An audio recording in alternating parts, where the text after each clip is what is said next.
আমি একটি ভিডিওতে সৌদি আরবের জনপ্রিয় একটি ড্রিঙ্কস গাহতালিয়ম, যেটাকে আমরা বলি কফি ডে, আবার অনেক বলে থাকে ব্ল্যাক কফি।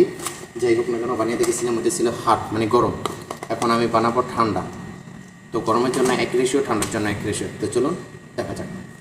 আমি বুনিয়ে নিলাম 100 গ্রাম। এটা হলো পাতেনা কলম্বিয়া ওসারা কোম্পানির। এর টেস্টটা খুবই ভালো, যারা ব্যবহার করেন তারা অবশ্যই জানেন। আমি আগের ভিডিওতে কয়েকবার বলছিলাম এক একটা কোম্পানির এক একটা রেশিও। সো এটা নিয়ে যদি ডিটেলসে জানতে চান অবশ্যই কমেন্ট করে জানাবেন, আমি জানিয়ে দিব। ইন ডিটেলস ভিডিও নিয়ে আসবো। আর আমি বাস্কেটে ফিল্টারটা নিয়ে আগে ভিজিয়ে রেখেছি, আমি ব্লেন্ড করে নেব।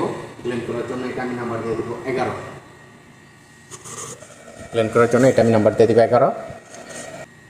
গুণটাকে আমি গ্রাইন্ড করে নিয়েছি। আর বিশেষ করবেন কিনা জানি না, এই ভাঙা গুঁড়ো গুণটার কি সুন্দর একটা ফ্লেভার, অসাধারণ। দিয়ে দিলাম, আমি বসিয়ে দেব।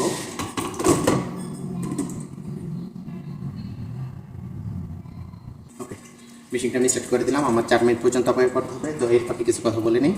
আমি বিভিন্ন ধরনের কফি শপে দেখেছি তারা কি করে, বিশেষ করে এই কফি ডেটা তারা একটা বাস্কেটে তৈরি করে, যেটা গরম অ্যান্ড ঠান্ডা দুইটাই একটা বাস্কেট থেকে সেল করে। আবার কিছু কিছু কোম্পানি বা অনেক দোকানে আমি দেখছি যে গরম আলাদা, বারিদ আলাদা, ঠান্ডা আলাদা। তো আমরা ওইভাবে কাজ করি। গরমের জন্য আলাদা একটা মেজারমেন্ট থাকে, আলাদা একটা রেশিও থাকে। ঠান্ডার জন্য আলাদা একটা মেজারমেন্ট, আলাদা একটা রেশিও।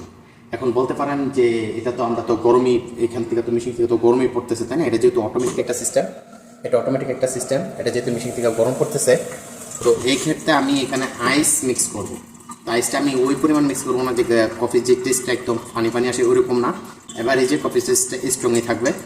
আমি এখানে আইস মিক্স করব এই জন্য যাতে এই কফিটা একদম নর্মাল যে রুম টেম্পারেচারে পানি থাকলে যেরকম একটা ঠান্ডা হয় এরকম ঠান্ডা হওয়ার জন্য, যাতে আমি এক্সট্রাভাবে গ্লাসের ভিতরে আইস দিলে যাতে এই আইসটা পানি হয়ে কফির টেস্টটা নষ্ট না হয়ে যায়। ওকে, আমার এটা কমপ্লিট। এখন আমি এটা নামিয়ে নেব। এখন আমি এটাতে আইস মিক্স করব। তো আমি এখানে আইস মিক্স করবো 300 গ্রাম। ওকে, এখানে আমি আইস নিয়ে নিলাম 300 গ্রাম। ওকে, এটাকে ভালোভাবে মিক্স করব। ওকে, এটা এখন কমপ্লিট, ভালো করে মিক্স করা হয়ে গেছে। দেন আমি এটা দিয়ে দিলাম। মোটামুটি এটার কাজ শেষ। এখন গুরুত্বপূর্ণ কথা বলতে ভুলে গেছিলাম যে এই যে ব্লেন্ডারটা, এটা নাম্বার যে আমি বলছিলাম, যখন আমি গরম বানাই তখন আমি 10 নম্বর দিয়ে বানাই, অ্যান্ড যখন ঠান্ডা বানাই এটাতে আমি 11 নম্বর দিয়ে বানাই। এটা সবগুলো মেশিনের ক্ষেত্রে এই নাম্বারটা কিন্তু সেম না, অ্যান্ড সেম মেশিন হলো সব বুনের ক্ষেত্রে এই মেজারমেন্টটা কিন্তু সেম না। ওকে, আমি এখন যখন বুনটা গুঁড়ো করবো তখন এই বুনটা একদম চিনি গুঁড়ার মতো হতে হবে, চিনির বিচিগুলো যেরকম এরকম হতে হবে।